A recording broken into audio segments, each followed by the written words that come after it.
ગોપાલ ઇટાલિયાની સક્રિયતા જયેશ રાદડિયાને ફળશે? સૌરાષ્ટ્રમાં જયેશ રાદડિયાનું માથું ઉંચકાશે? આવનાર સમયમાં સંગઠન અથવા મંત્રીમંડળમાં જોવા મળશે જયેશ રાદડિયા? અમિત શાહની નિકટતા પણ રાદડિયાને ફાયદો કરાવી શકે છે.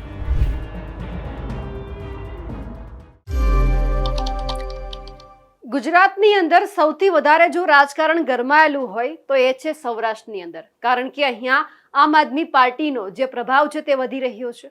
ગોપાલ ઇટાલિયાની ઇફેક્ટ સૌરાષ્ટ્રની અંદર અને ખાસ કરીને પાટીદાર સમાજની અંદર દેખાઈ રહી છે. એટલે હવે પાટીદારોને ભાજપ તરફી ફરી એક વખત કઈ રીતે કરવા, એટલે કે પાટીદારો ફરી એક વખત ભાજપ ઉપર ભરોસો મૂકે તે માટે શું કરવું, એ માટે હવે ભાજપે ક્યાંક રણનીતિ બનાવી છે. અને આ બધાની વચ્ચે ક્યાંક એવું પણ સામે આવ્યું છે કે જયેશ રાદડિયા છે તેમને કોઈક મોટું પદ આપવામાં આવી શકે એમ છે, કારણ કે જે ગોપાલ ઇટાલિયા છે એમનો જે પ્રભાવ સૌરાષ્ટ્રમાં વધી રહ્યો છે એમને શાંત કરવા માટે જયેશ રાદડિયા તરફ ભાજપ ક્યાંક વધારે ઝુકાવ લાવે તેવું પણ અત્યારે દેખાઈ રહ્યું છે. નમસ્કાર, આપ જોઈ રહ્યા છો નિર્ભય ન્યૂઝ અને હું છું આપની સાથે રિદ્ધિ. જયેશ રાદડિયા એમના જ પિતાની જેમ એક મોટું માથું, ખેડૂત નેતા, લેઉવા પાટીદાર સમાજનો એક મુખ્ય ચહેરો અને હર હંમેશ સહકારી જગતમાં પણ કંઈક નવા જૂની કરવાના મૂડમાં દેખાતા હોય છે. સક્રિય રાજકારણમાં પણ એટલા સક્રિય છે. એટલે કે બધી બાજુથી જો જોવા જઈએ તો જયેશ રાદડિયામાં એ તમામ ગુણ છે જે એક રાજકારણીમાં હોવા જોઈએ. એટલે કે સહકારી ક્ષેત્રે પણ તેઓ આગળ પડતા છે, રાજકારણમાં પણ તેઓ આગળ પડતા છે. ખેડૂત નેતા, કારણ કે ખેડૂતો માટે જ્યારે જે જિલ્લા સહકારી બેંક ચલાવવામાં આવી રહી છે, જ્યારે સરકાર ખેડૂતોની સાથે જ્યાં નથી ઊભી રહેતી ત્યાં જયેશ રાદડિયા હંમેશા આગળ આવતા હોય છે, ખેડૂતોની સાથે હોય છે. એમના જ પિતા જે રીતે વિઠ્ઠલ રાદડિયાનો જે દબદબો ખેડૂત નેતા તરીકેનો હતો એ જ રીતે દબદબો છે ક્યાંક જયેશ રાદડિયા પણ જે આખા રાજકારણની અંદર જાળવી રાખે હોય એમ આપણને ક્યાંક દેખાઈ રહ્યું છે. પણ સવાલ એ થઈ રહ્યો છે કે ક્યાંક હવે ભાજપને એવું લાગી રહ્યું છે કે જો જયેશ રાદડિયાના માથે વધારે જવાબદારી નાખવામાં આવે કે મંત્રીમંડળની અંદર કોઈ મોટું સ્થાન આપવામાં આવે, અને એથી વિશેષ જો સંગઠનનું વિસ્તરણ થાય અને એમાં કોઈક મોટી જવાબદારી આપવામાં આવે તો પણ નવાઈ નહીં. કારણ કે અત્યારે સૌરાષ્ટ્રમાં જે ચાલી રહ્યું છે આપણે સ્પષ્ટ ગઈકાલે જોયું. એક બાજુ અમિત શાહ અને જયેશ રાદડિયા બંને એક મંચ ઉપર સાથે દેખાયા હતા. એટલે કે જયેશ રાદડિયા છે તેમણે શક્તિ પ્રદર્શન કર્યું હતું ખેડૂતોને સાથે રાખીને, અને બીજી તરફ આપણે જોયું કે પ્રથમ નોરતું હતું અને એ જ દિવસે કાગવડની અંદર પદયાત્રાનું આયોજન કરવામાં આવ્યું હતું અને એક મંચ ઉપર નરેશ પટેલ અને ગોપાલ ઇટાલિયા દેખાયા હતા. નરેશ પટેલ પણ લેઉવા પાટીદાર સમાજની અંદર એક મોટું માથું છે. પાટીદાર સમાજ અને ખાસ કરીને જે ખોડલધામ, જે પાટીદાર સમાજની મોટી સંસ્થા કહેવાય છે, એમના ચેરમેન, એટલે ઘણા બધા પાટીદારના નેતાઓ છે તે પણ ક્યાં ખોડલધામ તરફ પોતાનો ઝુકાવ રાખતા હોય છે. એટલે કાલના જે બે દ્રશ્ય છે એમના ઉપર સૌ કોઈનું ધ્યાન ગયું હતું કે એક તરફ ગોપાલ ઇટાલિયા અને નરેશ પટેલ એક સાથે મંચ ઉપર દેખાયા, અને ખાસ કરીને એ પણ આપણને દેખાયું કે ગોપાલ ઇટાલિયાએ ભરપેટ વખાણ કર્યા હતા નરેશ પટેલના. હા, સ્વાભાવિક છે કે આમની પહેલા જ્યારે ગોપાલ ઇટાલિયા ખોડલધામ ગયા હતા, ખોડલના આશીર્વાદ લેવા માટે ગયા હતા, ત્યારે નરેશ પટેલ નહોતા દેખાયા. ખાલી તેઓ ત્યાં ગયા હતા, વાતચીત કરી હતી, એ બધું સામે આવ્યું. પણ જ્યારે ગઈકાલનો દિવસ હતો, ઘણા બધા પાટીદાર સમાજના નેતાઓ છે એ પદયાત્રામાં જોડાયા હતા. પછી એમાં રમેશ ટીલાળા હોય, કોંગ્રેસના નેતા પરેશ ધાનાણી હોય કે નરેશ પટેલ હોય, ગોપાલ ઇટાલિયા હોય, બધા એક મંચ ઉપર દેખાયા હતા. અને એમાંથી જ્યારે આ કાર્યક્રમ પૂરો થયો એટલે એમાંના ઘણા બધા નેતા છે એ પછી રાજકોટ પણ જતા રહ્યા, કારણ કે તે શક્તિ પ્રદર્શન હતું, સાધારણ સભા હતી, અમિત શાહ આવ્યા હતા.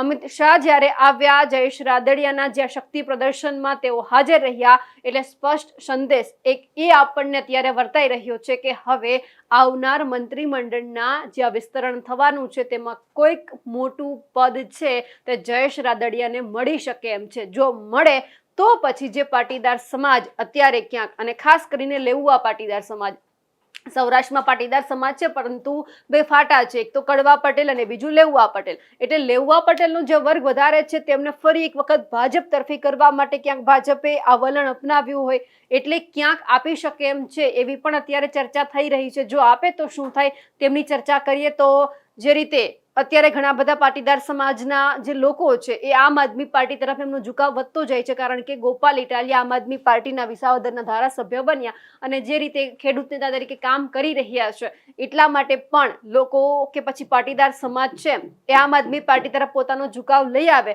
એથી વધારે ભાજપને એવું થાય કે વર્ષોથી જે પાટીદાર સમાજ આપણી સાથે હતો અને જો આમ આદમી પાર્ટીમાં જાય તો પછી નુકસાન છે આપણને જાય એમ છે. એટલા માટે ફરી એક વખત એક બેલેન્સ જાળવી રાખવા માટે જે જયેશ રાદડિયા છે તેમની ઉપર ક્યાંક આ મોટી જવાબદારી તેમને મળી શકે એમ છે.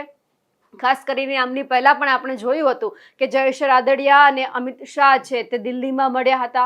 હા, અંદર ખાને કંઈક વાતચીત એવી હોઈ શકે છે કે જ્યારે આ આખું શક્તિ પ્રદર્શન કરવાનું હતું, વિઠ્ઠલ રાદડિયા છે એમની પ્રતિમાનું અનાવરણ કરવાનું હતું, જે સહકારી જગતની સાધારણ સભા હતી એમના માટે આમંત્રણ આપવા માટે ગયા હોય, એ પછી અંદરની વાત છે કે એ જે હોય પણ સવાલ ત્યારે થઈ રહ્યો હતો કે ઘણી બધી વખત આ જ રીતે અમિત શાહ અને જયેશ રાદડિયા છે તેમની બંનેની મુલાકાત છે વારંવાર થતી હોય છે.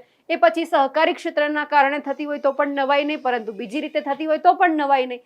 પણ અહીંયા જે આ બધું સામે આવ્યું છે એમાં અત્યારે આપણને દેખાઈ રહ્યું છે કે હવે સૌરાષ્ટ્રની અંદર ભાજપ છે તે પોતાનો બીજો વિકલ્પ શોધી રહી છે અને ક્યાંક એમને જયેશ રાદડિયા વિકલ્પ તરીકે મળ્યા હોય તેવું પણ લાગે છે. કારણ કે જો જયેશ રાદડિયા ઉપર ક્યાંક આ બધું મૂકવામાં કારભાર ન આવે તો પછી પાટીદાર સમાજ છે તે ભાજપના હાથમાંથી જતો રહે તેવું પણ દેખાય. કારણ કે બીજો વિકલ્પ હવે આમ આદમી પાર્ટી બની ગઈ છે. કોંગ્રેસ ઉપર ભરોસો ના મૂકે, કારણ કે આપણને ખબર છે કે જ્યારે પ્રદેશ પ્રમુખની વાત હતી ત્યારે સૌરાષ્ટ્રના જે જૂના જોગીઓ કોંગ્રેસના હતા એમણે એવું કહ્યું હતું કે પાટીદાર સમાજના ચહેરાને પ્રદેશ પ્રમુખ તરીકે સ્થાન આપવામાં આવે, પણ કોંગ્રેસે એવું ના કર્યું. ઓબીસી સમાજનો ચહેરો એમણે પ્રદેશ પ્રમુખ તરીકે પસંદ કર્યો એટલે અમિત ચાવડા આવે. એટલે ક્યાંક નારાજગી પાટીદાર સમાજના કોંગ્રેસના નેતાઓમાં પણ હોય, એટલે સ્વાભાવિક છે કે પાટીદાર સમાજમાં પણ નારાજગી હોય કે જે આપણી પાસે એક પક્ષ હતો જે આપણે સૌથી વધારે ભરોસો કોંગ્રેસ ઉપર એક સમયે કર્યો હતો અને હવે જો આપણે કહીએ છીએ કે પાટીદાર સમાજને કોઈ ચાન્સ આપવામાં આવે કોઈ સારી જગ્યા ઉપર તો પછી કોંગ્રેસ નથી આપતું. એટલે એ વિકલ્પ તો અત્યારે પાટીદાર સમાજ માટે ભૂલાઈ ગયો છે. એટલે હવે જે આમ આદમી પાર્ટી આખું એક ફેક્ટર ઊભું થયું છે તેમને ઓછું કરવા માટે પણ આ શક્તિ પ્રદર્શન જબરદસ્ત હતું અને ઘણા બધાનો અહીંયા ઇશારો એ પણ દેખાઈ રહ્યો હતો કે ઘણા બધા નેતાઓ એવા છે કે જેમણે કેટલા સમયથી લોબિંગ શરૂ કરી દીધું છે, કારણ કે વાત લાંબા સમયથી ચાલી રહી છે કે મંત્રીમંડળમાં વિસ્તરણ થવાનું છે એટલે કોઈક લોબિંગ કરે તો એમનું નામ પણ આવી જાય. પણ આ બધી લોબિંગની ચર્ચાઓ વચ્ચે જ્યારે જયેશ રાદડિયાનું આ રીતે નામ આવ્યું છે ત્યારે સવાલ એ પણ છે કે સહકારી જગતમાં પણ એક પોતે મોટું માથું છે, સહકારી જગતમાં પણ પોતાની એટલી મજબૂત પકડ છે, રાજકારણમાં પણ પકડ છે, ખેડૂતોના નેતા તરીકેની પણ એમની એક પકડ છે. એટલે કે જે ગુણ જોવા જઈએ આમ તો જયેશ રાદડિયામાં છે, જે અત્યારે ધીમે ધીમે આ બધા જે એમના ગુણ છે ક્યાંક ગોપાલ ઇટાલિયામાં ઉભરી રહ્યા છે. એટલે એક તરફ એમને થોડા નીચે કરવા માટે જયેશ રાદડિયાને થોડા ઉપર કરી શકે એમ છે ભાજપ. અત્યારે સૌરાષ્ટ્રના રાજકારણમાં જેટલા પણ રાજકીય વિશ્લેષકો છે તેમના મુખ્ય ચર્ચા થઈ રહી છે. બીજી તરફ એ વાત પણ છે કે જ્યારે આપણે વિસાવદરની પેટા ચૂંટણી જોઈ હતી, મહત્વપૂર્ણ જવાબદારી આપવામાં આવી હતી જયેશ રાદડિયાને કે તમારે કિરીટ પટેલને જીતાડવાના છે. મંત્રીમંડળનું આખું ફોજ આપણે જોયું હતું કે વિસાવદરમાં ઉતરી ગયું છે, તેમ છતાં ત્યાં ભાજપની હાર થઈ. જયેશ રાદડિયા થોડા ત્યાં નીચે પણ નમ્યા, કારણ કે ત્યાં હાર થઈ હતી અને પોતે જવાબદારી લીધી હતી કે બેઠક જીતાડશે અને પછી જ્યારે બેઠક ના જીતી શક્યું ભાજપ અને તેમ છતાં જો જયેશ રાદડિયા ઉપર ફરી એક વખત ભાજપ આ રીતે ભરોસો કરતું હોય તો પછી કંઈક આમાં અંદર ખાને ખીચડી પાકી રહી છે. કારણ કે હવે ગોપાલ ઇટાલિયાને નીચે થોડા કરવા માટે કંઈક આ વિકલ્પ હોઈ શકે છે, કારણ કે હવે જે રીતે ખોડલધામ તરફ જે ગોપાલ ઇટાલિયાનો જે પ્રભાવ છે વધી રહ્યો છે. આમની પહેલા પણ આપણે જોયું હતું કે જે સરદારધામનો કાર્યક્રમ હતો ત્યાં ઘણા બધા પાટીદાર સમાજના નેતાઓને આમંત્રણ આપવામાં આવ્યું હતું, ત્યાં ગોપાલ ઇટાલિયા પણ ગયા હતા. પણ જેવી ગોપાલ ઇટાલિયાની એન્ટ્રી થઈ હતી ત્યારે જે ગગજી સુતરિયા છે તેમણે જે રીતે એમનું સ્વાગત કર્યું હતું ત્યારે પણ સૌ કોઈનું ધ્યાન એ તરફી ગયું હતું કે હવે પાટીદાર સમાજની અંદર જેટલા પણ બીજા નેતાઓ છે એમની સમકક્ષ હવે જે ગોપાલ ઇટાલિયા છે તે થતા જાય છે. એટલે ભાજપને ડર હોય કે જો ગોપાલ ઇટાલિયા એક ચહેરો મજબૂત બને સૌરાષ્ટ્રની અંદર આમ આદમી પાર્ટીનો, એમના કરતા જો આપણે અહીંયા વધારે મહેનત કરીએ, જે ચહેરો ઓલરેડી લેઉવા પટેલ સમાજ ખેડૂતોમાં જાણીતો હતો એમને જો ઊભો કરીએ તો પછી આપણે કોઈ બીજો વિકલ્પ શોધવો ના પડે. કારણ કે જે રીતે બંધ બારણે બેઠક થઈ રાજકોટની અંદર, જેટલા જૂના જોગીઓ છે થોડા સમય પહેલા એમને પણ ક્યાંક સક્રિય કરવામાં આવ્યા હતા, એ પછી અરવિંદ રૈયાણીઓ હોય કે પછી ગોવિંદ પટેલ હોય, રામભાઈ મોકરિયા હોય, આ બધા લોકોને ફરીવાર સક્રિય કરવામાં આવ્યા. એમની સાથે ઘણી બધી વખત અમિત શાહે બેઠક કરી, પણ ખાસ કરીને જે પાવર જયેશ રાદડિયામાં છે એ કદાચ ભાજપને ખબર પડી ગઈ છે કે જો સૌથી પહેલા પાટીદાર સમાજે સૌરાષ્ટ્રમાં કોઈને ભેગો કરવો હોય તો એકમાત્ર આપણી પાસે નામ છે. કારણ કે ખાલી અહીંયા પાટીદાર સમાજની વાત નથી કે ખાલી લેઉવા પાટીદાર સમાજની વાત નથી, અહીંયા વાત આવે છે ખેડૂતોની પણ. એટલે જો તમારે ખેડૂતોને, પાટીદાર સમાજને અને એમાં પણ લેઉવા પાટીદાર સમાજને જો ભેગો કરવો હોય તો પછી એક જ હાંકલ જે ખાલી કાફી છે જયેશ રાદડિયાની, એવું પણ ક્યાંક ભાજપને ખબર પડી ગઈ.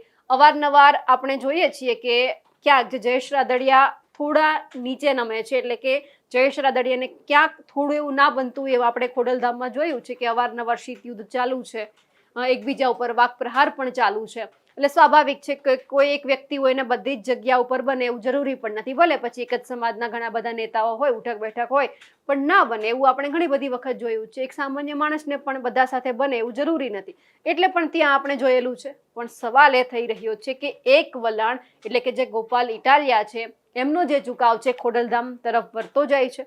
આ પહેલી વાર નથી, બીજી વાર આપણે આ જોયું છે કે હવે બંને એક મંચ ઉપર દેખાયા. કારણ કે આ તસવીર ઘણું બધું કહી રહી છે કે ગોપાલ ઇટાલિયા નરેશ પટેલને પગે લાગ્યા. સમાજમાં જે મોભી હોય છે એમને પગે લાગે એ એક સારા સંસ્કાર છે, પણ રાજનીતિમાં આ સારા સંસ્કારની સાથે સાથે એક ઈશારો બીજો પણ હોય છે કે જ્યારે કોઈકના આપણે ગુણગાન ગાઈએ છીએ, કોઈકના વખાણ કરીએ છીએ, ત્યારે એમની પાછળ રાજકારણનો આખો જે એક ઈશારો છે, એક રસ્તો છે, બદલી જતો હોય છે. અને અહીંયા પણ જે શક્તિ પ્રદર્શન કરવામાં આવ્યું અને ખાસ કરીને અમિત શાહ જે પોતાના ભાષણમાં જયેશ રાદડિયા જી કહીને જે આખી વાતચીત કરી હતી એમના ઉપરથી પણ એક સ્પષ્ટ સંદેશ એ આપણને મળે છે કે હવે ક્યાંક અંદર ખાને ગોઠવણ થઈ ગયેલી છે અને નક્કી થઈ ગયું છે કે જયેશ રાદડિયાને મોટું પદ આપી શકાય એમ છે. કારણ કે જે રીતે એના પિતા ખેડૂત નેતા તરીકે એક સારા નેતા કહેવાતા હતા, બસ એ જ રસ્તે ચાલી રહ્યા છે. ઘણા બધા નેતાઓએ લોબિંગ કર્યું, પણ એમાં હવે એ જોવાનું છે કે જયેશ રાદડિયાએ લોબિંગ કર્યું છે કે પછી અંદર ખાનેથી ક્યાંક નક્કી કરી લેવામાં આવ્યું છે કે ના, આપણે ગોપાલ ઇટાલિયાનો જે આ વિકલ્પ છે એ જયેશ રાદડિયાને બનાવવાનો છે. આમ જોવા જઈએ તો સવાલ એ પણ હતો કે સાધારણ સભા આ વખતે રાજકોટમાં જ કેમ? દર વખતે જ્યારે આ સહકારી જગતની જે સભા કરવાની હોય છે જામકંડોળામાં હોય છે. આ વખતે પહેલીવાર એવું બન્યું કે આ સાધારણ સભા છે રાજકોટમાં રાખવામાં આવી, અમિત શાહને બોલાવવામાં આવ્યા. એટલે એ પણ એક સંકેત છે કે કંઈક હવે અંદર ખાને કંઈક નવું ઉભરી રહ્યું છે. એટલે આવનાર સમયમાં આપણે એ પણ જોવાનું છે કે જયેશ રાદડિયાને જો મોટું પદ આપવામાં આવે તો કયું આપવામાં આવે, જેથી કરી પાટીદાર સમાજ છે, ખેડૂતો છે, સહકારી જગત છે આખું સચવાઈ જાય. એ માટે એમને કયું પદ આપવામાં આવે છે એ પણ જોવાનું છે કે જેમના કારણે ગોપાલ ઇટાલિયા જે આટલા થોડા મોટા સૌરાષ્ટ્રમાં થઈ રહ્યા છે એ ક્યાંક એમને થોડું નીચે જવું પડે, જેથી કરીને પાટીદાર સમાજ ફરી એક વખત ભાજપ તરફ જોડાય અને ભાજપને સૌરાષ્ટ્રમાં આવનારી સ્થાનિક સ્વરાજની ચૂંટણીમાં ડબલ મહેનત ના કરવી પડે. એક વ્યક્તિ જો આ બધું સંભાળી શકતા હોય તો પછી 3-4 નેતાઓના માથે આ બધી જવાબદારી નાખવી વ્યર્થ છે. એટલે ભાજપ પણ સમજ્યું છે. એટલે હવે એ બધું જોવાનું છે કે આગળના સમયમાં ભાજપ પોતાની જે રણનીતિ અડધી એમણે ઘડી લીધી છે, આખી ક્યારે ઘડે છે. કારણ કે ચર્ચા એવી પણ છે કે નવરાત્રી અને દિવાળી આ બંનેની વચ્ચે ક્યાંક મંત્રીમંડળનું જે આ વિસ્તરણ છે એ થઈ શકે એમ છે. ઘણા બધા નવા નેતાઓને મંત્રી બનાવી શકાય એમ છે, કારણ કે જે અત્યારે નાનું માળખું છે એ આવનાર સમયમાં ક્યાંક મોટું માળખું પણ બની શકે એમ છે. એટલે ધ્યાન સૌ કોઈનું એ તરફ છે. પણ ખાસ કરીને આપણે ગઈકાલની સભામાં પણ જોયું હતું, ઘણા બધા લોકો છે એવું પણ કહી રહ્યા હતા કે હા, અમે જે જયેશ રાદડિયા છે એમને મંત્રી બનવા જોવા માંગીએ છીએ, ખાસ કરીને કૃષિ મંત્રી બનવા જોવા માંગીએ છીએ, કારણ કે ખેડૂતો માટે સારું કામ કરે છે.